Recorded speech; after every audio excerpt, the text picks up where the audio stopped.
Story 1. The Rearrangement. Marcus Webb had spent his entire life in the mountains of eastern Kentucky, working as a timber surveyor for nearly 30 years. He knew the ridges and hollows around Pike County like most people know their own homes. Possessed an internal compass refined through decades of walking these familiar slopes. In September of 2023, he undertook what he believed would be a routine survey of a property near the headwaters of the Lavisa Fork, a job he'd done 100 times before. The landowner, an elderly woman named Clara Hutchins, had inherited 500 acres from her grandmother and wanted the boundary lines re-established before selling to a development company. Marcus arrived on a Wednesday morning, his truck loaded with surveying equipment, GPS units, and the traditional map he'd been using for the past decade, a topographic chart marked with his own annotations from previous trips.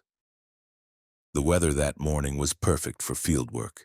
Crisp autumn air filtered through the changing canopy, and the temperature hovered around 55 degrees Fahrenheit, cool enough to keep insects minimal but warm enough for comfortable hiking. Marcus began at the northwest corner of the property, marked by an old stone foundation that had been Clara's grandmother's original homestead, now reduced to rubble and overgrown with Virginia creeper.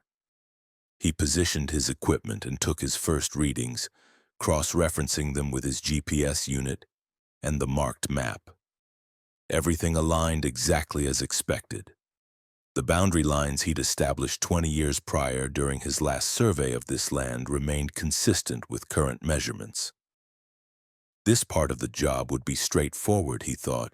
He could have the entire perimeter documented within 2 days, 3 at most. By mid-morning, Marcus had worked his way down the western slope of the property, marking boundary points and recording coordinates. The forest here was older than most surrounding timberland, populated with massive tulip poplars and eastern hemlocks that had been standing for over 2 centuries. The undergrowth was sparse beneath their shadowing canopy, allowing for relatively easy passage. Marcus moved methodically, placing his orange surveying flags at calculated intervals. Around 1 o'clock, he stopped for lunch on a ridge overlook where he could see the valley stretching eastward, a patchwork of greens and yellows beneath the afternoon sun. He ate a sandwich and reviewed his notes, everything proceeding precisely as planned. The afternoon deteriorated without warning. After Marcus resumed his survey work, moving toward the southern portion of the property, he began noticing inconsistencies with his map. The ridge he was hiking should have descended gradually into a depression marking an old logging road, but instead the terrain began rising unexpectedly. He checked his GPS unit. The coordinates indicated he was exactly where he should be. Yet the landscape before him contradicted both the digital data and his physical memory. Marcus backtracked, assuming he'd misjudged his position. He retraced his steps to his last flag marker and began again, moving more carefully this time. The second attempt produced identical results. The geography was wrong. The depression that should exist simply wasn't there. Instead, the ridge continued climbing, and the forest composition shifted dramatically. The old-growth hemlock and poplar were replaced by younger hardwoods, hickory and oak that appeared to be no more than 15 to 20 years old. Marcus checked his GPS again. It still insisted he was in the correct location. His map showed one reality. The landscape showed another, and the GPS presented a third possibility that somehow reconciled the other two while matching neither. He sat down on a fallen log and studied his map more carefully, trying to identify where his understanding had become corrupted. As Marcus studied the map, he realized something that made the skin on his neck tighten. The forest around him wasn't wrong. It was unfamiliar. In 30 years, he'd never seen these particular trees arranged in this particular way. Never noticed this specific depression in the land where a particular stream cut through the hillside. Yet according to his GPS, he was definitively in the location he'd been before, multiple times. The mountains seemed to have rearranged themselves around him. Marcus told himself this was impossible. Mountains don't move. Forests don't reconfigure themselves. His memory was probably failing him, or his map was outdated, or the GPS was malfunctioning. Any of these explanations seemed more rational than accepting the alternative. He decided to navigate by the sun instead of technology, moving westward according to the sun's position. If he walked directly into the setting sun, he should eventually reach the property boundary and then familiar terrain. Marcus packed his equipment and began hiking with determined purpose, abandoning the surveying work for the day. He walked for what felt like 2 hours, but according to his watch was only 40 minutes. The forest looked no different than when he started. The same unfamiliar trees, the same depression with the inexplicable stream, the same configuration of boulders. He checked his GPS. He'd moved west for 40 minutes at a steady hiking pace, yet the coordinates showed he'd only progressed approximately 150 yards before the direction reversed. Darkness came rapidly. In the mountains, sunset doesn't arrive gradually but drops like a curtain, especially in the hollows where the surrounding ridges block the final hours of daylight. Marcus found himself in near total darkness by 5 o'clock. He activated the flashlight on his phone and tried the GPS again. It showed his location, but nothing in the landscape matched the digital representation. He decided to stop moving and wait for morning. Sitting with his back against a large oak tree, Marcus tried to rationalize what was happening. Perhaps he was having a breakdown. Perhaps he was experiencing some kind of disorientation. Perhaps the elevation or the stress was affecting his cognitive function. These explanations seemed increasingly necessary as the night deepened and the forest around him refused to make sense. When morning arrived, Marcus emerged from an uneasy sleep to discover that the forest had rearranged itself again during the night. The immediate surroundings looked completely different from where he'd fallen asleep. The large oak he'd leaned against was nowhere in sight. The stream that had been audible from his sleeping position had vanished. The boulder formations had shifted. Marcus stood and activated his GPS, his hands trembling as he checked the coordinates. The device showed he'd moved approximately 3 miles westward during his sleep despite never waking or moving. He tried calling Clara Hutchins to explain the situation, but there was no cell service. He tried calling for help. His voice seemed to disappear into the forest without traveling any distance. For the next 3 days, Marcus attempted to escape the property. He walked in cardinal directions as determined by sunrise and sunset. He followed streams hoping they'd lead to civilization. He climbed to high ridges seeking landmarks he recognized. The landscape consistently defeated his efforts. The forest seemed to fold back on itself, creating a loop that always returned him to familiar, unfamiliar territory. His GPS worked perfectly, showing him his exact coordinates, yet those coordinates described a location that didn't match his surroundings. He rationed his food carefully and drank from the inexplicable stream. By the 4th day, Marcus had accepted the reality of his situation. The Appalachian mountains had trapped him in a pocket of their own making, a place where geography obeyed no laws he understood. On the morning of the 5th day, a search and rescue team found Marcus approximately 2 miles from where he'd started, sitting beneath a hemlock tree in a state of profound shock. He was dehydrated and disoriented, unable to articulate what had happened during the 5 days he'd been missing. The rescue team had been searching for him since Clara reported him missing after he didn't return or contact her. According to the search coordinators, they'd been combing the area for 5 days continuously. Yet somehow they'd missed Marcus entirely until that morning when they decided to search a ridge they'd already checked twice. Marcus is still alive, living in a care facility outside Pikeville, but he rarely speaks. When he does, he talks about the forest rearranging itself, about terrain that exists in multiple configurations simultaneously, about a landscape that seems to have its own consciousness. The surveying job was completed by someone else 3 weeks later. The second surveyor reported no unusual geographical anomalies. The property boundaries were established according to standard Appalachian topography. Clara sold the land to the development company, and as far as Marcus has heard, no construction workers have reported anything unusual about the site. Yet Marcus still claims the mountains took something from him during those 5 days. Not just time and sanity, but something fundamental about his ability to trust his own perception of reality. He knows now that the Appalachian Mountains aren't permanent fixtures in space and time. They're something else entirely, something far more ancient and far more mutable than human science acknowledges. Story 2. The Missing Hikers.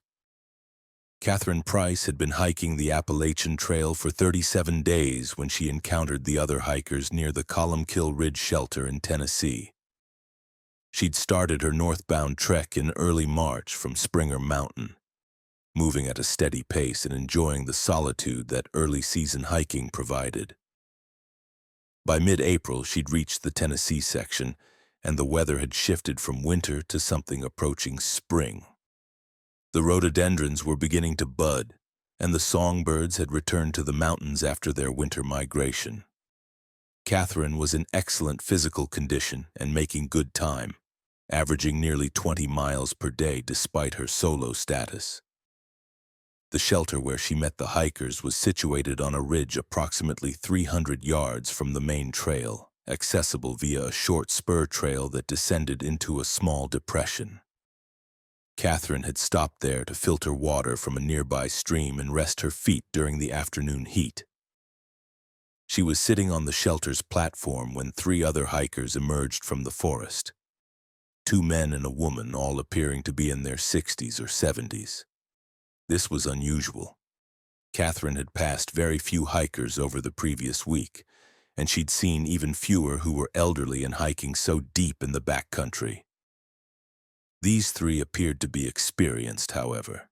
Their gear was well organized and relatively modern, suggesting they weren't casuals or inexperienced outdoors people.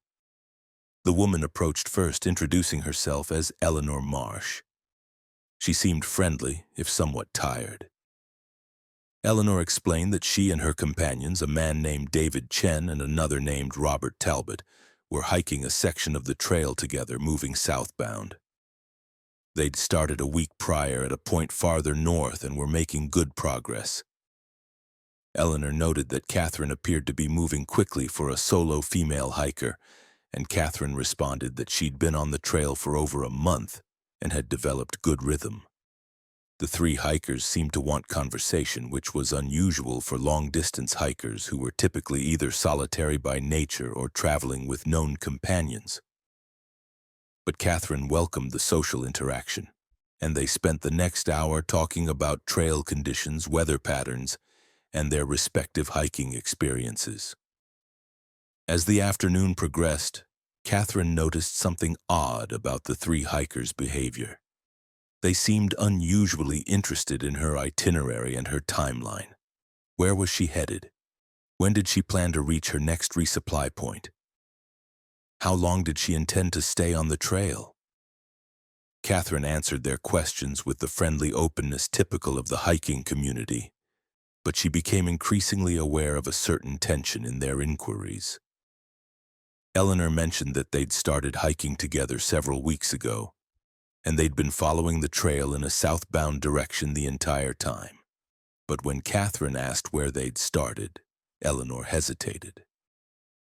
She mentioned a point farther north but couldn't quite articulate which shelter or landmark.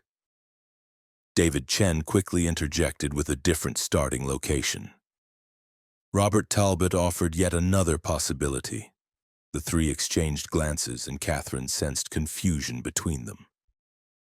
Catherine excused herself, citing the need to reach the next shelter before dark, though it was only 4 o'clock and she had several hours of hiking time remaining before sunset.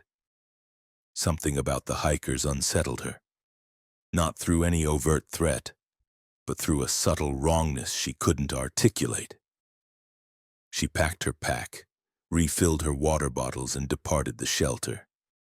She walked back toward the main trail and didn't look behind her. As she moved northward along the ridge, she heard footsteps behind her. She walked faster. The footsteps accelerated to match her pace. Catherine broke into a light jog, and the footsteps matched that too. When she looked back, she saw Eleanor, David, and Robert following her on the trail, moving with surprising speed for their apparent age. Catherine increased her pace to a hard run. The trail beneath her feet blurred, and her breathing became rapid and urgent. She didn't know why she was fleeing, only that her instincts screamed at her to move away from the three hikers. The trail descended into a ravine and then climbed out the other side. Catherine maintained her pace, pushing her body hard. Behind her, she could hear the three hikers still running, still keeping pace. She ran for what felt like an eternity, maybe 3 or 4 miles, before she finally collapsed against a large boulder, gasping for breath. She looked back down the trail. The three hikers had vanished. Catherine rested for 10 minutes, then continued hiking at a normal pace, frequently glancing over her shoulder. She reached the next shelter as the sun was setting and found it empty. She felt relatively safe inside the enclosed structure and spent a restless night, waking periodically and stepping outside to ensure nothing was approaching. When morning arrived, Catherine packed her gear and departed early, still deeply disturbed by the previous day's encounter. She hiked aggressively that day, covering over 23 miles. She saw no other hikers, which was both reassuring and somehow more disturbing than the presence of Eleanor, David, and Robert. 2 days later, Catherine reached the town of Franklin, North Carolina, where she resupplied and showered in a hostel. While sitting in the hostel's common area, she mentioned the strange encounter with the 3 elderly hikers to the hostel owner, a woman named Janet who'd been operating the facility for several years and interacted with hundreds of Appalachian trail hikers annually. Janet's face went pale when Catherine described them. She pulled out a large album of photographs, pictures of hikers who'd gone missing on the trail over the past 15 years. Catherine felt her stomach drop as she recognized 3 faces in the book. Eleanor Marsh, David Chen, and Robert Talbot had all vanished on the Appalachian Trail between 10 and 15 years ago. They'd been hiking together and they'd simply disappeared without trace. The photographs showed them exactly as Catherine had seen them, not aged at all, not deteriorated, looking precisely as they appeared in the images that had been taken over a decade earlier. Janet explained that the 3 hikers had been reported missing by their families after they failed to reach their expected exit points. A comprehensive search had revealed nothing. They were presumed to have fallen off the trail or become lost in the backcountry and perished. But hikers had reported seeing them on several occasions after their disappearance. A female solo hiker reported encountering them 3 years after they went missing. Another hiker reported them 5 years after their disappearance.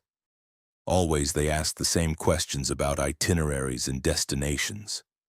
Always they seemed confused about their own starting points and timelines.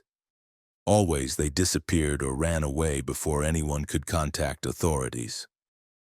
Catherine reported her encounter to the National Park Service rangers and provided detailed descriptions of the location where she'd met them. Rangers searched the Columkill Ridge shelter area but found nothing unusual.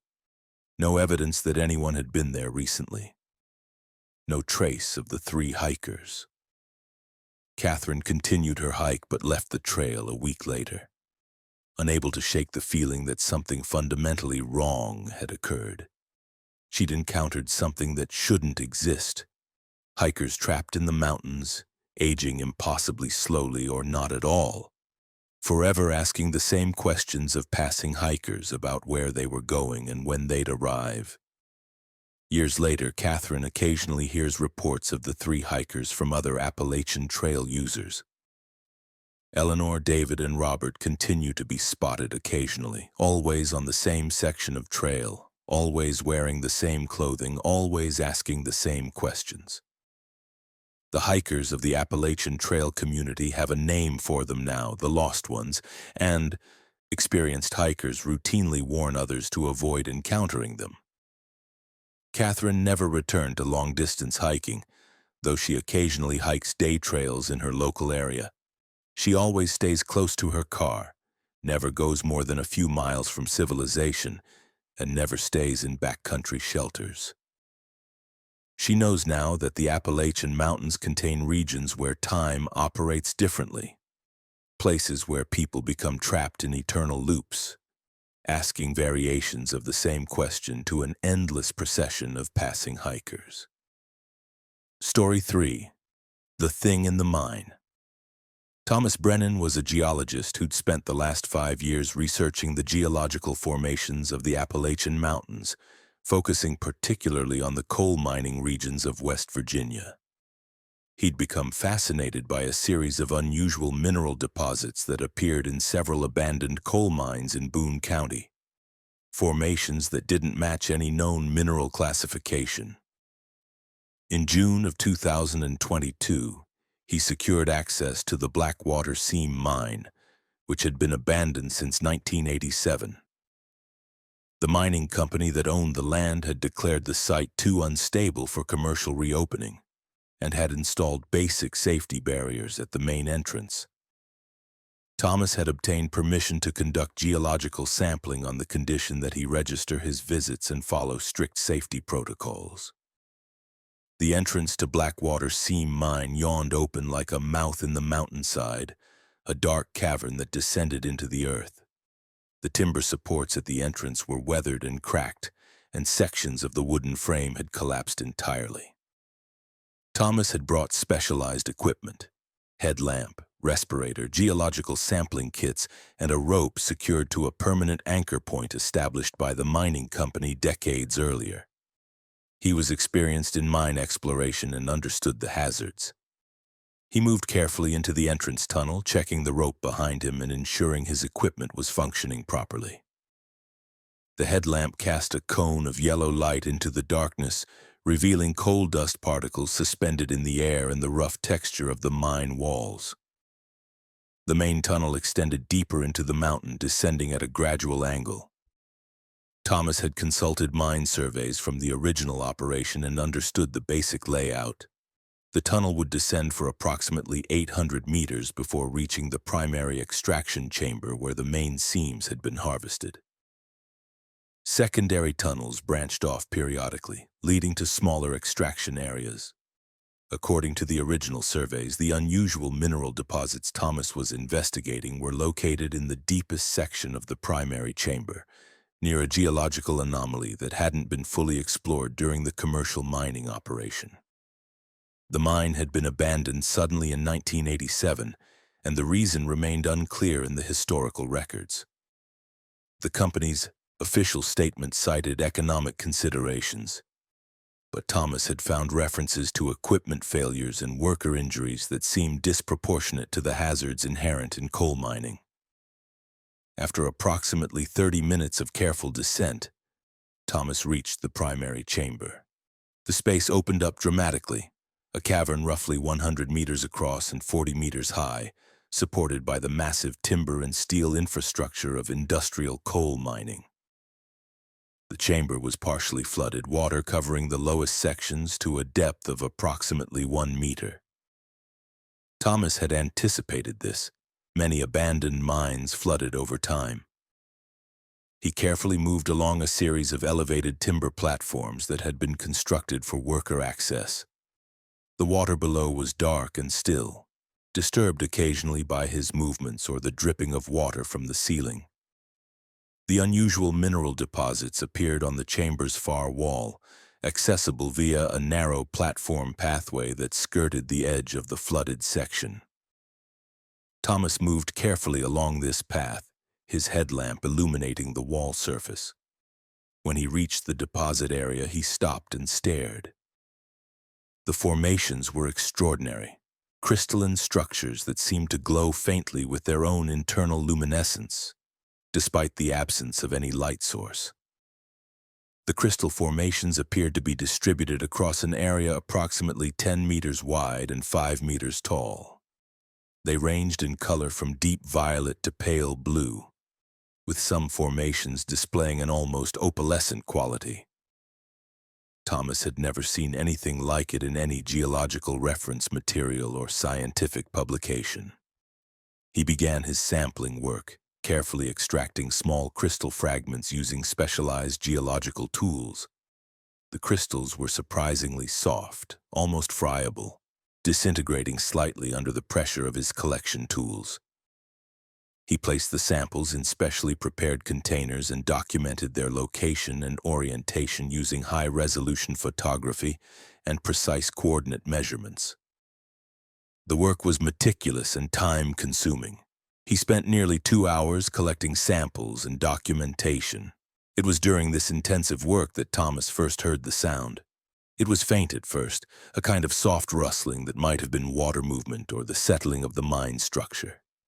Thomas paused his work and listened carefully. The sound came again, louder this time, and it seemed to originate from somewhere within the main chamber behind him. He turned, shining his headlamp back toward the center of the flooded area. At first he saw nothing unusual.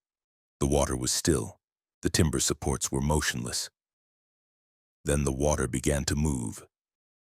Not ripples or waves, but something deliberate. A disturbance that suggested something large was moving beneath the surface. Thomas felt a spike of adrenaline and carefully backed away from the mineral deposit wall, returning along the narrow platform, toward the main chamber floor. The disturbance in the water accelerated. Something massive was rising from the depths of the flooded section, displacing water and creating waves that lapped against the platform on which Thomas stood. Thomas could see shapes forming in the water, suggestions of mass and dimension that his mind struggled to interpret. He increased his pace, moving quickly back toward the main tunnel entrance. Behind him, water was now surging with clear intention, and the sounds that accompanied the disturbance shifted from simple rustling to something more complex, a kind of rhythmic clicking or tapping that echoed throughout the mine chamber. Thomas reached the main tunnel and began ascending as rapidly as safety would permit. His hands fumbled with the rope, and his breathing became rapid and panicked. He didn't look back, though the sounds behind him continued. The clicking, now accompanied by what sounded like dragging or scraping, as if something large was moving across the mineral-crusted walls of the chamber. The ascent seemed to take forever. Thomas moved faster than was technically safe, scrambling on loose footing and stones that shifted beneath his weight. His headlamp bounced wildly, creating disorienting shadows and light patterns. When Thomas finally emerged from the mine entrance into daylight, he collapsed on the ground, gasping for breath and trembling violently. He remained there for nearly 30 minutes before he was able to gather himself sufficiently to remove his safety equipment and walk to his vehicle. He drove away from the mine site, his hands shaking on the steering wheel. During the drive, he called the mining company's safety office to report his concerns about the mine's instability and the apparent danger within. He filed a formal report indicating that the mine should not be considered safe for any human entry. Thomas spent the next 2 weeks analyzing the crystal samples he'd collected. The geological analysis revealed an entirely unknown mineral composition, a crystalline structure that seemed to exist in a state between solid and liquid with properties that defied standard geological classification. The samples actually changed their molecular structure over the 2-week analysis period, becoming increasingly more liquid. By the end of 2 weeks, they'd completely dissolved into an opalescent liquid that continued to exhibit the faint internal luminescence Thomas had observed in the mine. Thomas never returned to Blackwater Seam Mine, though he received multiple inquiries from colleagues interested in the unusual mineral deposits. He refused to provide location information or to facilitate additional research at the site. He wrote a scientific paper detailing his findings but deliberately obscured the mine's location, citing safety and environmental concerns. The paper remains contested in geological circles, with many scientists dismissing the findings as experimental error or contamination. Thomas accepted this dismissal without protest. He knows what was in that mine, something living, something vast, something that had been feeding on the crystalline formations or producing them through some biological process unknown to human science. He doesn't believe the substance was the entity itself, but rather an expression of it, a manifestation in a form that human reality could partially perceive. Whatever existed in the depths of Blackwater Seam Mine, Thomas is convinced it was far older than the mountains themselves, waiting in the darkness, producing its impossible crystalline structures, perhaps aware of his presence but allowing him to escape. He still has nightmares about what he might have discovered if the sounds had caught him before he reached the mine entrance. Story 4. The Frozen Hollers. Sarah Mitchell was a documentary filmmaker who specialized in Appalachian history and culture. In October of 2021, she was traveling through the remote hollers of eastern Kentucky, filming a documentary about abandoned mountain communities and the families that had once inhabited them. A local historian named Jack Colbert had connected her with information about the Rosedale Holler, a remote depression in the mountains where a small community had existed until approximately 1960, when the last residents had relocated to larger towns. Jack had provided Sarah with hand-drawn maps and directions explaining that the holler was extremely difficult to access and that very few people had visited it in recent decades. Sarah hired a local guide named Robert Reb Caldwell, a man in his 70s who'd grown up in the Appalachian Mountains and knew the hidden routes and paths that modern maps didn't depict. Reb was familiar with Rosedale Holler and had visited it several times decades earlier. The two set out on a gray October morning, hiking from a trailhead near the Red River Gorge. The initial hours of hiking moved through typical Appalachian landscape: dense forest, rocky terrain, clear streams. They descended gradually into deeper hollows, the surrounding ridges blocking increasingly more sky and sunlight. By mid-afternoon, they'd reached the edge of Rosedale Holler. The holler revealed itself as a narrow depression cut deep into the mountains, a landscape almost untouched by human presence despite its history of habitation. The forest here was particularly old and dense, with massive hemlock and white oak trees creating a canopy so thick that the afternoon felt like twilight. Reb pointed out the remnants of human civilization: the stone foundation of an old cabin, the rotted remains of fence posts, the raised beds of what had once been gardens, now reclaimed by wild vegetation. Sarah began filming, capturing images of the abandoned structures in the encroaching forest. They found the remains of 5 cabin foundations scattered throughout the holler, arranged in what might have loosely be called a community center. Though the buildings had been separated by sufficient distance that neighbors would have been isolated from one another. As Sarah explored the structures, documenting details and taking measurements, she noticed something unusual about the light in the holler. Despite the dense canopy, the area seemed suffused with an even, slightly golden illumination that didn't quite match the gray October afternoon above the ridges. The quality of light suggested that it was significantly later in the day than what her watch indicated. It was only 4 o'clock, yet the light looked like early evening, perhaps 6 or 7. She mentioned this observation to Reb, who nodded slowly and admitted that he'd always found the light odd in Rosedale Holler. It never seemed to match the actual time of day. Sarah and Reb established a basic camp in a relatively open area near what had apparently been the largest cabin. They built a small fire, though the smoke seemed reluctant to rise properly, hanging instead in a strange swirling pattern above the flames. As evening approached, they both realized something was distinctly wrong with the passage of time. By Sarah's watch, it was only 5:30, yet the darkness in the holler suggested it was past 9 o'clock. The canopy had somehow become even denser, blocking out more light. Reb expressed concern about this temporal distortion, mentioning that he vaguely remembered something about the holler being strange in terms of time, though he'd forgotten the specifics over the decades. When true darkness arrived, actual night, it was absolute and impenetrable.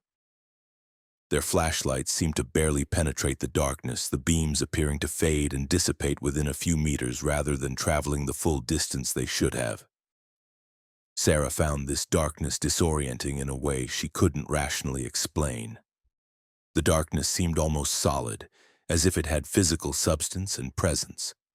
Reb suggested they remain near the fire and wait for morning. They didn't sleep much, both maintaining the fire and occasionally checking their watches to track the passage of time. When light began to return, it didn't arrive as a gradual transition, but rather as a sudden shift, as if someone had turned on a switch.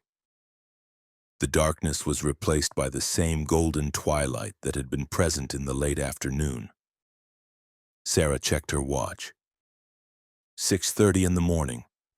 According to her timepiece, the night had lasted only approximately 9 hours, which was about correct for late October. But something about the experience had felt far longer. It had felt like the night lasted much longer than 9 hours. The darkness had seemed endless, and their time in it had felt stretched and distorted. They packed their equipment and prepared to leave the holler, but Reb expressed a need to explore a bit before they departed. He wanted to verify the location of something he vaguely remembered from his childhood visits. Sarah accompanied him as he led her toward the northern edge of the holler, up a steep slope that eventually leveled out on a ridge. As they reached the ridgeline, Reb stopped abruptly. His face went pale. Before them stretched a valley that shouldn't exist. According to the topographic map Sarah had studied, there should be an unbroken ridgeline at this location. Instead, a valley opened up before them, descending perhaps 500 feet before rising again on the far side. In the valley floor, Sarah could see the remnants of structures, cabin foundations, old vehicles, what appeared to be a bus or truck of some kind. Reb explained, his voice trembling, that this valley was Rosedale Holler. But they'd just come from Rosedale Holler. They'd been in it for the entire previous day and night. Yet here was a completely different Rosedale Holler, separated from the one they'd been in by a ridge that shouldn't exist and populated with different structures. Sarah looked at her watch in disbelief. It was 6:45 in the morning. The ridgeline to the east, the direction they'd hiked from the previous day, showed no sign of the trail they'd used to enter. In fact, the topography seemed completely different from the approach route they'd followed. Reb led Sarah back down into the holler they'd originally been in, and they packed their equipment with increasing urgency. They began hiking what they believed was the exit route, but the topography kept shifting. Ridges they remembered appeared in different locations. The trail seemed to branch in directions that hadn't existed when they'd originally hiked through. They hiked for hours, becoming increasingly lost and disoriented. It was only through Reb's intimate knowledge of the surrounding mountains, his understanding of which ridges led to which valleys, that they eventually managed to exit Rosedale Holler. When they finally emerged to familiar territory and made their way back to the trailhead, they discovered they'd been missing for 3 days. According to the calendar, it was 4 days after they'd entered the holler.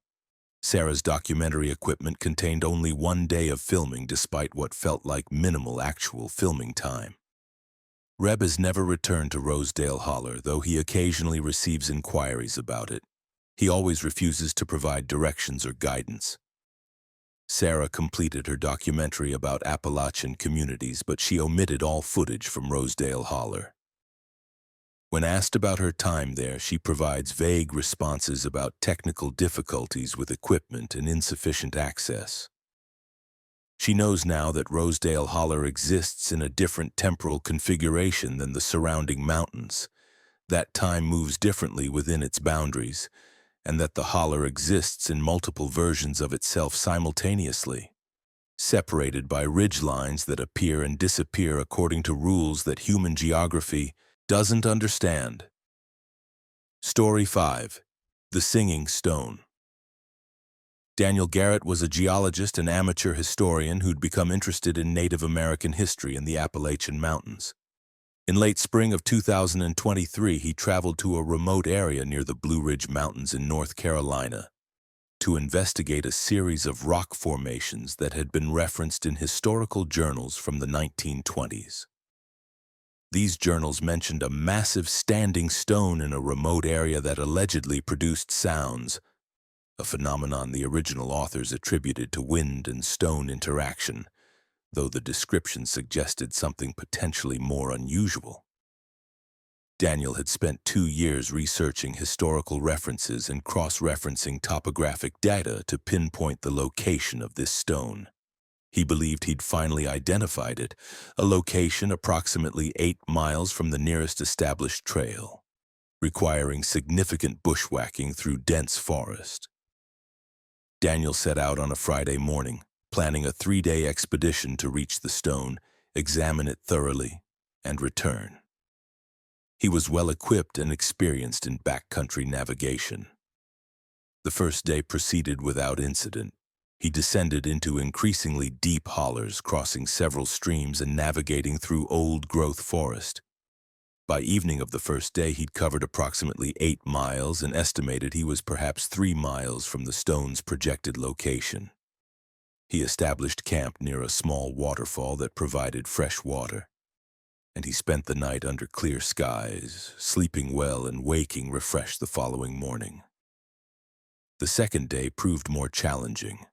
The terrain became increasingly complicated, with dense rhododendron thickets and exposed rocky outcroppings making progress difficult. Daniel pushed through the obstacles, consulting his GPS and the topographic maps regularly to ensure he maintained the correct direction. By mid-afternoon, he located the stone. It rose from a relatively open area surrounded by old-growth forest. A massive granite monument approximately 30 feet tall and perhaps 15 feet across at its base, its surface heavily weathered and covered in lichen and moss. The stone was deeply impressive, an undeniable geological marvel that seemed almost deliberately placed in the landscape rather than naturally formed. Daniel circled the stone carefully, examining its surface and documenting its characteristics with photographs and measurements.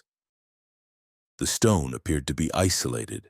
No nearby geological formation suggested it had once been part of a larger outcropping that had subsequently eroded. The stone seemed to be a singular monolith, placed in the earth almost intentionally. As Daniel examined the stone more carefully, he noticed something unusual about its interior structure. Cracks ran through the rock in patterns that were too regular to be natural fractures. They appeared almost geometric, as if the stone had been deliberately scored in particular configurations. Daniel became so absorbed in his examination that he didn't immediately notice the sound. It began as something nearly inaudible, a faint vibration rather than an audible sound, something felt rather than heard. Daniel paused his examination and concentrated on the sensation. The vibration grew more pronounced, and gradually it transitioned from vibration to actual sound. It was a tone, a single unwavering note that seemed to emanate from the stone itself. The frequency of the tone was so low that Daniel could feel it reverberating through his chest and bones. As he listened, other tones seemed to emerge layered beneath or above the fundamental note, creating something almost musical, though unsettling in a way that made his nervous system register alarm even as his conscious mind tried to interpret what he was experiencing.